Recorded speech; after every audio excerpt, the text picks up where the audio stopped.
శ్రీ పరమాత్మనే నమః.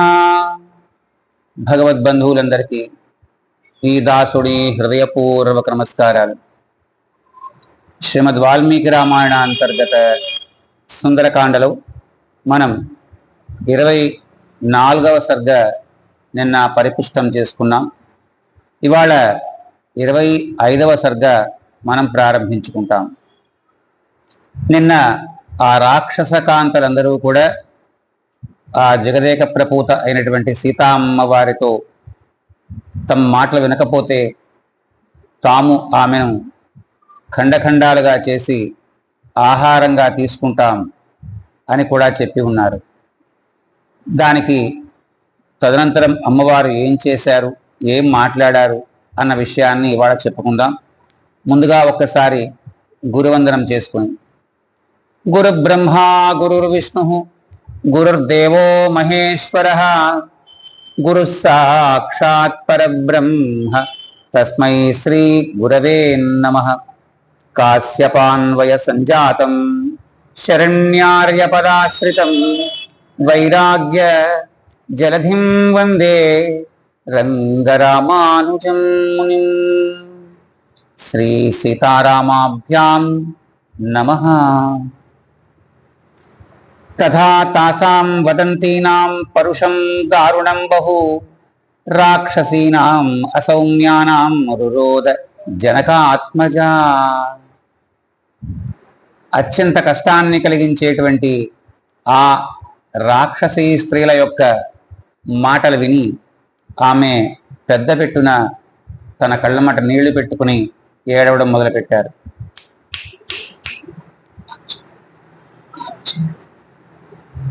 ముక్తాతు వైదేహి రాక్షసీభిర్మనస్విని ఉవాచ పరమత్రస్థ భాష్ప గద్గదయాగిరా. ఊడుగుపోతూ ఉన్నటువంటి గొంతుతో ఆ సీతామహాదేవి ఆ రాక్షస స్త్రీలకు తిరిగి మరల తన వంతు సమాధానంగా ఇలా మాట్లాడుతున్నారు. నమానుషీ రాక్షసస్య భార్య భవితుమర్హతి కామం ఖాదత మాం సర్వాన కరిష్యామి ఓ వచః. ఒక మానవకాంత ఒక రాక్షసుడికి భార్య కాజాలదు. ఇలా నేను అన్నందుకు మీకు గనక కోపంగా ఉంటే మీరు నన్ను ఇందాక మీరు చెప్పినట్లుగా ఖండాలుగా చేసుకుని తినేస్తామన్నారుగా, అలాగే తినేసేయండి అన్నారు ఆవిడ. సా రాక్షసీ మధ్యగతా సీతా సురసుతోపమా నశర్మలేభే దుఃఖార్త రావణేన చ తర్జిత. అలా ఆ రాక్షసీ గణాల మధ్యలో ఉన్నటువంటి ఆ సీతాదేవి అంతకుముందు రావణాసురుడి చేత ఆ చూపుడు వేలుతో జాగ్రత్త, నా దగ్గరకు రాకపోతే అని బెదిరింపబడినటువంటి ఆ సీతాదేవి వేపతే స్మాధికం సీతా విశంతి వాంగమాత్మన వనే యూథ పరిభ్రష్ట మృగి కోకైర్దివార్దిత. అలా ఆవిడ తన శరీరం అంతా వణికిపోతూ ఉందట. ఆవిడికి ఎలా ఉన్నారట, ఆ రాక్షసీ గణం మధ్యలో తన యొక్క మంద నుంచి వేరుపడినటువంటి లేడి తోడేళ్ల మందలకి చిక్కితే ఎలా ఉంటుందో అలా ఉన్నారట ఆమె. సాత్వశోకస్య విపులాం శాఖాం ఆలంబ్య పుష్పితాం చింతయామాస శోకేన భర్తారం భగ్నమానస. అప్పటిదాకా కూర్చున్నటువంటి ఆమె తాను ఎక్కడైతే ఉన్నారో ఆ అశోక వృక్షం తాలూకు ఒకానొక కొమ్మను పట్టుకుని ఆ రామచంద్రమూర్తి వారి గురించే ఆలోచిస్తూ దుఃఖిస్తున్నారు. సాస్నాపయంతి విపులౌ స్తనౌ నేత్రజలస్రవై చింతయంతి నశోకస్య తదాంతం అధిగచ్చతి. ఆ కళ్ళమ్మంట నీళ్లు ఏకధారగా కారుతున్నాయేమో, ఆమె యొక్క వస్త్రాలన్నీ కూడా ఆ నీళ్లతో తడిసిపోయాయి. అలా కొన్ని నెరళమట్టి ఏడుస్తూ ఉండడం వల్ల, ఒకే వస్త్రం అవ్వడం వల్ల ఆ నీటి చారికలు అలా ఆవిడ యొక్క వస్త్రం మీద కూడా కనబడుతున్నాయి. సావేపమానా పతితా ప్రవాతే కదళీ యథా రాక్షసీనాం భయత్రస్త వివర్ణవదనాభవత్. ఎప్పుడైతే ఈ రాక్షసీ గణాలు తనని ఇలా భయపెట్టాయో చూడండి, బాగా జంఝామారుతం అంటే బాగా ఎక్కువ తుఫాన్ గాలి వీస్తే అరటి చెట్లు ఎలా ఊగిపోతాయో అలా ఆమె ఆ రాక్షసీ గణాలకు భయపడి వణికిపోతున్నారు. తస్యాస్సా దీర్ఘ విపులా వేపంత్యా సీతయా తదా దదృశే కంపెనీ వేణి వ్యాళీవ పరిసత్పతి. ఒకే పాయతో ఉన్నటువంటి ఆమె యొక్క జుట్టు కూడా నుంచున్నారేమో, పిక్కల దాకా ఆవిడ జుట్టు ఉంది. ఆవిడ శరీరం వణుకుతూ ఉంటే ఆ జుట్టు కూడా వెనకాల ఇలా వణుకుతూ ఉంటే ఒక దూరం నుంచి చూసిన వాళ్ళకి ఒక నల్లత్రాచు ఇలా పరిగెడుతున్నట్లుగా అనిపించింది. ఆవిడ ఎలా ఉన్నారని చెప్పుకున్నాం మనం, ఒక పాయతోనే ఉన్నారు. ఇలా ఎందుకు ఉండాలి? భర్తకి దూరంగా ఉన్నప్పుడు లేక భర్త ఊరిలో లేనప్పుడు ఒక పాయతోనే స్త్రీ ఉండాలి అని ఆర్షధర్మం చెప్పింది. కాబట్టి రాముల వారికి దూరంగా ఉన్నటువంటి ఆమె ఈ ముప్పేట జడ వేసుకోలేదు, మీరందరూ వేసుకునేట్లా ఒక పాయతోనే ఉన్నారు. ధర్మాన్ని పాటించేటువంటి ఆవిడ. సా నిశ్వసంతి దుఃఖార్త శోకోపహత చేతన ఆర్త వ్యశ్రుతశ్రూణి మైథిలి విరలాప. అలా పరమ దుఃఖంతో ఆవిడ ఆ కళ్ళమట నీళ్లు ఏకధారగా కారుస్తున్నారట.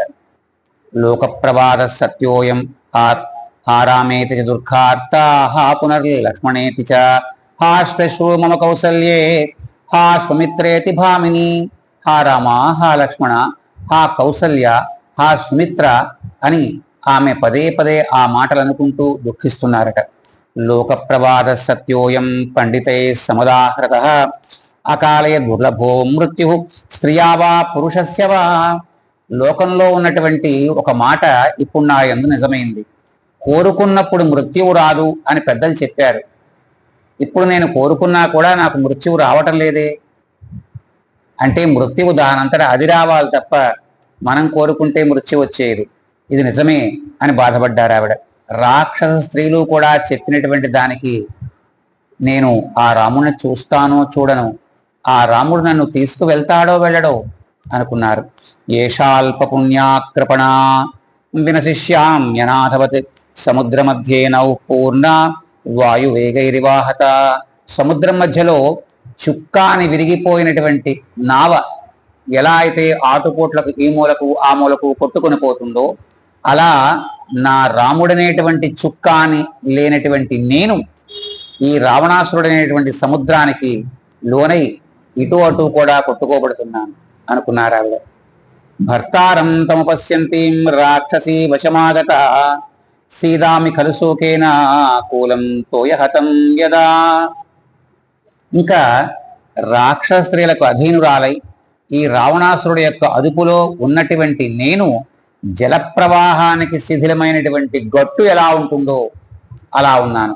చూడండి, గోదావరి సప్తా చేయనటువంటి ప్రదేశాలకు మీరు వెళ్తే వరదల్లో ఆ ఒడ్డమ్మటే ఉన్నటువంటి మట్టి తడిసిపోయి తడిసిపోయి తడిసిపోయి విరిగిపోయి గోదావరిలో పడిపోతుంది. అది కూడా గోదావరితో పాటుగా ముందుకు వెళ్ళిపోతుంది. అలా ఉన్నాను అనుకున్నారు ఆవిడ. తం పద్మదళపత్రాక్షం సింహ విక్రాంతగామినం ధన్యా పశ్యంతి మే నాథం కృతజ్ఞం ప్రియవాదినం. ఈ సమయంలో ఆ సింహంలా నడిచేటువంటి ఆ రాముణ్ణి, అలాగే తామర పువ్వు రేకుల్లాంటి కళ్ళు కలిగినటువంటి ఆ రాముణ్ణి ఎవరైతే చూస్తున్నారో వారు కదా ధన్యులు అని అనుకున్నారు ఆవిడ. సర్వదా తేన హీనాయ రామేణ విదితాత్మన తీక్ష్ణం విషమివాస్వాద్య దుర్లభం మమ జీవితం. విషాన్ని తీసుకున్న వాడి యొక్క జీవితం ఎలా అయితే ఆ విషానికి లొంగి మరణిస్తాడో అలాగా ఆ రాముడు లేనటువంటి జీవితం నాకెందుకు, నేను కూడా అలాగే ఉన్నాను అనుకున్నారు. కీదృశంతు మయా పాపం పురా జన్మాంతరే కృతం ఏనేదం ప్రాప్యతే దుఃఖం మయా ఘోరం సుదారుణం. జన్మాంతరాలలో నేను ఏదైనా మహాపాపం చేసి ఉంటానా? అలాంటి మహాపాపం చేసినందువల్ల నాకు ఇలాంటి కష్టం కలిగిందా? ఇక్కడ ఆవిడ ఎవరిని నిందించట్లేదు, ఆవిడ ఎవరిని నిందించడం లేదు. సామాన్యంగా మనకు ఏమైనా కష్టం కలిగితే మొట్టమొదటి ఎక్కడ సున్నా పెట్టేస్తామండి? గుడికి మొట్టమొదటి సున్నా గుడికి పెట్టేస్తాం. ఆ తర్వాత గుడి ఛాయల్లో కూడా రాం, ఎందుకంటే తప్పులన్నీ ఆయనవే, అన్నీ ఆయనే చేశాడు అంటాం.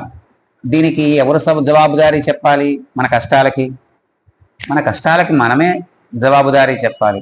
అవశ్యం అనుభోక్తవ్యం కృతం కర్మ శుభాశుభం. అది రామాయణం తాలూకు ఒక మాటలో రామాయణం చెప్పమంటే ఎవరన్నా మిమ్మల్ని అవశ్యం అనుభోక్తవ్యం కృతం కర్మ శుభాశుభం. మనం చేసినటువంటి మంచి కానీ చెడు కానీ దానిని అనుభవింపక తప్పదు. పరమాత్మ దానికి సాక్షిభూతంగా ఉంటాడు, అనుభవింప చేస్తాడు అంతే. ఆయనకి దీనికి సంబంధం లేదు. ఏమండి, చిన్న ఉదాహరణ. కొడుకు ఓ 50 లక్షలు అప్పు చేశాడు. కొడుకు అప్పు చేయడానికి తండ్రికి సంబంధం ఏంటండి? అంటే కన్నాడు కాబట్టి కట్టాలా? కన్నాడు కాబట్టి కట్టాలా? అక్కర్లేదే. ఆ కొడుకు ఎందుకు చేశాడు? వాడి కోసం చేసుకున్నాడు. తీర్చుకోవాల్సింది ఎవరు? వాడే. తండ్రికి ఏంటి సంబంధం? అలా పరమాత్మకి మన తాలూకు కష్ట నష్టాలకి సంబంధాలు ఉండవండి. ఇది ఒక్కటి గనక మనం గ్రహించగలిగితే మన జీవితం ఎలా నడుపుకోవాలో మనకు తెలుస్తుంది. సీతాదేవి యొక్క కష్టానికి ఆవిడ ఏమని చెప్పుకుంటున్నారు? జన్మాంతరాల్లో ఏదో మహాఘోరమైనటువంటి పొరపాటు చేసి ఉంటాను, అది నన్ను ఇలా కట్టి కొడుకుతోంది అని. ఆవిడ జన్మాంతరాల్లో చేయడానికి ఆవిడ సాక్షాత్తు లక్ష్మీదేవి. కాబట్టి అంతకుముందు మనలాగా ముందు జన్మలు, అంతకుముందు జన్మలు, 7 జన్మలు, 70 జన్మలు లెక్కెట్టుకోక్కలేదు. ఆవిడ చేసిన పొరపాటు ఈ జన్మలోనే చేసింది. అది ఏంటో ఒక్కసారి చెప్తాను. కైకేయి రామచంద్రమూర్తి వారిని వనవాసానికి వెళ్ళాలని, అదే ముహూర్తానికి నా కొడుక్కి రాజ్యం కావాలి అని 2 కోరికలు కోరారు.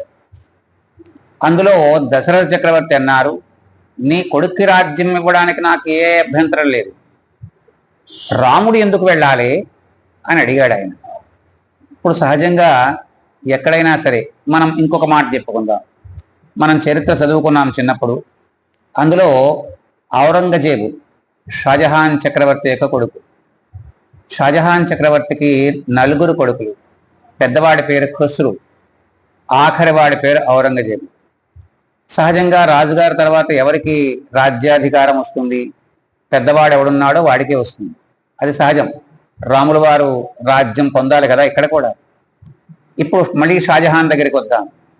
రాజ్యం కావాలి నాకే అని ఔరంగజేబు అనుకున్నాడు. ఏం చేశాడు? తండ్రిని చెరసాల్లో పెట్టాడు, తన పై 3 తలలు నరికేశాడు. అయిపోయింది, రాజ్యం వచ్చేసింది. ఇక్కడ రాముడు వనవాసానికి వెళ్ళకపోతే అందరూ కూడా రాముల వారంటేనే అభిమానం చూపిస్తారు, అయోధ్య నగర వాసులందరూ కూడా. అప్పుడు భరతుడికి పట్టాభిషేకం చేస్తే వాళ్ళు అంగీకరించరు. ఎందుకని? ప్రజాపాలనే కర్తవ్యం, ప్రజల యొక్క అభీష్టం. అబ్రహాం లింకన్ మనకేమని చెప్పారు? To the people, by the people, for the people అని చెప్పారు ఆయన. అదే పద్ధతి ఒకానొకప్పుడు కూడా మనకు ఉంది. అందరూ రాముడంటేనే ఇష్టపడతారు. అలా ఇష్టపడే రాముడు ఎదురుకుండా ఉండగా భరతుడికి పట్టాభిషేకం చేస్తే ప్రజలు ఊరుకుంటారా? అందుకని కైకేయి ఏం చేశారు? రాముడు వనవాసాలకు వెళ్ళిపోవాలన్నారు. ఆ కాలం నియమాన్ని బట్టి, అంటే త్రేతాయుగంలో నియమాన్ని బట్టి 14 సంవత్సరాల పాటు గనక మీరు మీ యొక్క ఆస్తిపాస్తుల మీద అధికారం కోల్పోతే అది పూర్తిగా కోల్పోయినట్టే. దీనినే ద్వాపరయుగంలో 13 సంవత్సరాలు చేశారు. 12 ఏళ్ళ అరణ్యవాసం, 1 ఏడాది అజ్ఞాతవాసం. మనకు తెలిసినటువంటి పల్నాడులో నాయకురాలు నాగమ్మ తెలివితేటలుగా జూదం ఆడించి 12 ఏళ్ల పాటు వీళ్ళందరినీ కూడా అడవులకు పంపించింది. ఈ కాలంలో 12 ఏళ్ల పాటు అధికారం కోల్పోతే ఆ అధికారం మనకు దక్కదు. అందుకని 14 ఏళ్ళు ఆవిడ చెప్పారు. అప్పుడు రామచంద్రమూర్తిని పిలిపిస్తారు. పిలిపించినప్పుడు రాముల వారు వస్తారు. అదేమిటి అమ్మా, నాయనగారు అలా నేల మీద శయనించి ఉన్నారే, బాగాలేదా అంటే, ఆయన బాగానే ఉన్నారయ్యా, ఆయన చెప్పమన్న మాట నా చేత చెప్పించాలని అనుకున్నారు ఆయన అంటే. అప్పుడు రాముల వారు అంటారు, అమ్మా నాకు నాయనగారు ఒకటి, మీరు ఒకటి కాదు, అందువల్ల మీ మాటే నాయనగారి మాట, చెప్పండమ్మా అన్నాడు ఆయన. అప్పుడు ఆవిడ ఇదే మాట చెప్పారు, రేపు సూర్యోదయాత్ నీవు వనవాసానికి వెళ్ళాలి 14 ఏళ్ళు. నీ స్థానంలో భరతుడికి రాజ్య పట్టాభిషేకం జరుగుతుంది అంటే, అలాగేనమ్మా అన్నాడు ఆయన. అంటూ రామో ద్విర్నాభిభాషతే, రాముడు 2వ మాట చెప్పడమ్మా. మనం ఏం చేస్తాం? ఎవరికన్నా మాట ఇచ్చిన తర్వాత ఆ మాట అవతల వాళ్ళు అడిగితే, నేను అప్పట్లో అలా అనుకుని నీకు చెప్పలేదు అంటాం. అంటే తప్పించుకోవడానికి తగిన అవకాశాలు మనం చూస్తాం ఇచ్చిన మాటకి. కానీ రాముడు రెండవ మాట మాట్లాడమ్మా నీ ఇష్టం అన్నాడు ఆయన. అన్న తర్వాత ఆ కైకేయి అంతఃపురానికి రామచంద్రమూర్తి రావడం, తన రథంలో వచ్చారు, రాజోచితమైనటువంటి లక్షణాలతో వచ్చారు. మీకు అర్థమయ్యే ఉండొచ్చు. రథం వెనకాల భటులు, ఆ చక్రరక్షకులు, వీళ్ళందరూ కూడా వచ్చారు. 1 కిలోమీటర్ దూరం రామమందిరం నుంచి కైకేయి మందిరం ఉంటుంది. అక్కడ దాకా మహారాజులు నడవరు కాబట్టి రథంలో వచ్చారు. వెళ్ళేటప్పుడు ఇక్కడ మీరు రామాయణం చదవడం ఎందుకు అవసరం? మనం అందరూ చదవండి రామాయణాన్ని, కనీసం అనువాదం అన్నా, తెలుగు అనువాదం అన్నా చదవండి. ఎప్పుడైతే ఆమె నీవు రేపు ఉదయం సూర్యోదయాత్ వనవాసానికి వెళ్ళాలి అని ఆదేశించారో, తండ్రి మాటను ఆ క్షణం నుంచే ఆయన మనసా వాచా కర్మణ పాటించారు. వెంటనే తన యొక్క పాదరక్షలు విప్పేశారు, రాజచిహ్నాలతో ఉండేటువంటి పాదరక్షలు విప్పేశారు. ఆ పైన ఉండేటువంటి రాజోచితమైనటువంటి ఉత్తరీయం తీసేశారు, అక్కడ పెట్టారు. బయటికి వచ్చారు. ఆ రథరక్షకులందరూ సిద్ధంగా ఉన్నారు. చేతులు పెడితే దాని మీద పాదాలు వేసి రథంలో కూర్చుంటారు. వాళ్ళందరినీ చేయి చూపించారు ఆగమని. తన కిరీటాన్ని పక్కన పెట్టారు. అక్కడి నుంచి కౌసల్యాంతఃపురంలో వరకు కూడా ఆయన రహదారి మీద నడుచుకుంటూ వెళ్ళారు. ఇది రాముడంటే. ఇదే మన ఇంట్లో ఉన్నటువంటి పిల్లల ముగ్గురికి కూడా, అందులో పెద్దవాడికి, ఒరే నీకు 15 కోట్ల రూపాయల ఆస్తి ఫలానా చోట ఉంది, అది రేపు నీకు రిజిస్ట్రేషన్ చేయిస్తాను అని చెప్పి రాత్రి మళ్ళీ వాడిని పిలిచి 2 గంటలకి, ఒరే నీకు ఇవ్వట్లేదురా, ఆఖరి వాడికి ఇస్తాను అని అంటే ఆ తండ్రి సూర్యోదయం చూస్తాడా? చూడ్డా? ప్రసక్తే లేదు, చూడ్డు. అంత ఉదారంగా 15 కోట్ల రూపాయల ఆస్తిని వదులుకునేటువంటి కొడుకు ఎవరు ఉంటాడు ఈ కాలంలో? కానీ రాముడు వదులుకున్నాడు, వెళ్ళాడు. సీతామ్మ వారి దగ్గరికి వెళ్ళి, మా నాయనగారి ఆజ్ఞ ఇది, నీవు మీ నాయనగారి ఇంట్లో వదిలిపెడతాను, నేను 14 సంవత్సరాల తర్వాత పిలిపించుకుంటాను అని అంటే, ఆమె ఏమన్నారో మీరు రామాయణం చదవండి, ఇది ఎక్కడా వినరు, పెద్దలు కూడా తక్కువగా చెప్తారు. ఇది ఒక పురుష వేషాన్ని ధరించినటువంటి స్త్రీకి ఇచ్చి మా నాయనగారు వివాహం చేశారనుకోమంటావా అని అడిగింది. ఇది మీ నాయనగారింట్లో వదిలిపెడతాను, 14 ఏళ్ల తర్వాత నేను తెచ్చుకుంటానంటే, ఒక పురుష వేషంలో ఉన్నటువంటి స్త్రీకి ఇచ్చి మా నాయనగారు వివాహం చేశారనుకోమంటావా అంటే, అప్పుడు ఆయన అన్నారు మళ్ళా రాముల వారు, అమ్మాయి ఇక్కడ నువ్వు హంసతూలికా తలపాల మీద నడుస్తున్నావు, పడుకుంటున్నావు, ఆఖరికి ఆవిడ చీర కట్టుకోవడం కూడా సీతామ్మవారికి తెలియదు, పరిచారకులు కట్టేవారు. వాళ్ళ స్థాయి అలా ఉంటుంది. అడవంటే మామూలు కాదు. అందులోనూ దండకారణ్యం చాలా భీకరమైనటువంటి అరణ్యం. రకరకాల ముళ్ళ పొదలు ఉంటాయి, రక్కిస, బ్రహ్మజముడు, నాగజముడు ఇలాంటివి ఉంటాయి, అనేక క్రూరమృగాలు ఉంటాయి. ఇంతటి వనంలో నువ్వు నాతో పాటుగా ఎలా వస్తావు అంటే, ఆవిడంది, ఒక ఆడదాన్ని ఆ దండకారణ్యంలో రక్షించలేని వాడివి 14 సంవత్సరాల తర్వాత తిరిగి మళ్ళీ నీకు అప్పచెప్పేటువంటి ఈ చతుస్సముద్ర వేలావల ధరణీ మండలాన్ని ఎలా కాపాడతావయ్యా అని అడిగింది. ఎలా అడిగింది? ఏమండి, గౌరవవాచకం కాదు, ఏకవచన ప్రయోగంతో అడిగారు. ఇలా అడగడం ఎంతవరకు సమంజసం కాదు, సమంజసం కాదు. అంటే ఇక్కడ భర్తని ఆవిడ తోలనాడారు, ఆయన తక్కువ చేశారు. పతియే ప్రత్యక్ష దైవము అని ఆర్షధర్మాలు చెప్తాయి. దాని ఫలితాన్ని ఆవిడ ఎప్పుడు అనుభవించారు? 13 సంవత్సరాల తర్వాత అనుభవించారు. మీరు గమనించండి. తర్వాత అది భగవదపచారం. ఏది? రాముల వారిని అలా అనడం పతి ప్రత్యక్ష దైవం కాబట్టి భగవదపచారం. రెండవ అపచారం ఆవిడ చేసింది భాగవతాపచారం. అది లక్ష్మణస్వామి వారి ఎడలు చేశారు. ఈ శూర్పణక రావడం, ముక్కు చెవులు కోయబడ్డం, ఖరదూషణ త్రిశులు రావడం, వారు సంహరించబడ్డం, తర్వాత రావణాసురుడు మారీచుడితో పాటుగా వచ్చి ఆ మారీచుడు ఒక ఊహామృగం, ఆ బంగారపు జింకగా మారడం, సీతాదేవి అడగడం, ఇవన్నీ మీ అందరికీ తెలిసినవే. రాములు వారు వెళ్ళడం, లక్ష్మణస్వామి అక్కడ కాపలాగా ఉండమని సీతాదేవికి, అక్కడ మారీచుడు రాముల వారి చేతిలో సంహరించబడి హా సీతా హా లక్ష్మణ అని రాముల వారి యొక్క గొంతుతో అంటే వెంట్రిలాక్విజం అలా మాట్లాడడం, భంజనకరణ చేసి మాట్లాడడం, ఈవిడ భయపడ్డం, లక్ష్మణస్వామిని వెళ్ళమని ప్రాధేయపడ్డం. అన్నగారు ప్రమాదాలకే ప్రమాదం అమ్మా, అన్నగారికి ఏమీ కాదు అంటే స్త్రీలు ఆయా సందర్భాల్లో అలాగే మాట్లాడతారు. కొంతమంది కోపం రావచ్చు ఇప్పుడు నేను చెప్పే మాట, కానీ వాళ్ళు అలాగే మాట్లాడారు. స్త్రీ బుద్ధి ప్రళయాంతక అన్న మాట ఒకటి ఉంది. అంటే ఒక తమ్ముడు రాజ్యం కోసం వెంపర్లాడితే మరి ఒకడు ఆ రామస్త్రీ ఎప్పుడు దొరుకుతుందా అని చూశాడా సమయం కోసం అని అడిగింది. లక్ష్మణస్వామికి వారి అమ్మగారైనటువంటి సుమిత్రాదేవి ఏమని చెప్పారంటే, వీళ్ళతో పాటు వచ్చేటప్పుడు, నాయన ఆ రామచంద్రమూర్తిలో మీ నాయనగారిని చూసుకో, ఆ సీతాదేవిలో నన్ను చూసుకో, ఆ అరణ్యమే నీకు అయోధ్య, జాగ్రత్తగా వెళ్ళిరారా అంది. ఆయన అలాగే చూశాడు. లక్ష్మణస్వామి వాళ్ళిద్దరినీ తల్లిదండ్రులుగానే కొలిచాడు, ఎంతో గౌరవంగా కొలిచాడు, ఎంతో భక్తితో కొలిచాడు. అలాంటి వాడికి ఒక 20 శ్లోకాలలో బాణాలు పెట్టి పొడి చేస్తే ఎలా ఉంటుందో అలాంటి మాటలు మాట్లాడారు ఆవిడ. అది స్త్రీ సహజమైన మాట. అది ఆ సందర్భంలో ఎవరున్నా అలాగే మాట్లాడతారు. సీతాదేవి తప్పు కాదు. ఆ వాటి తాలూకు అనుభవాన్ని, ఫలితాన్ని ఆవిడ ఎప్పుడు అనుభవించారు?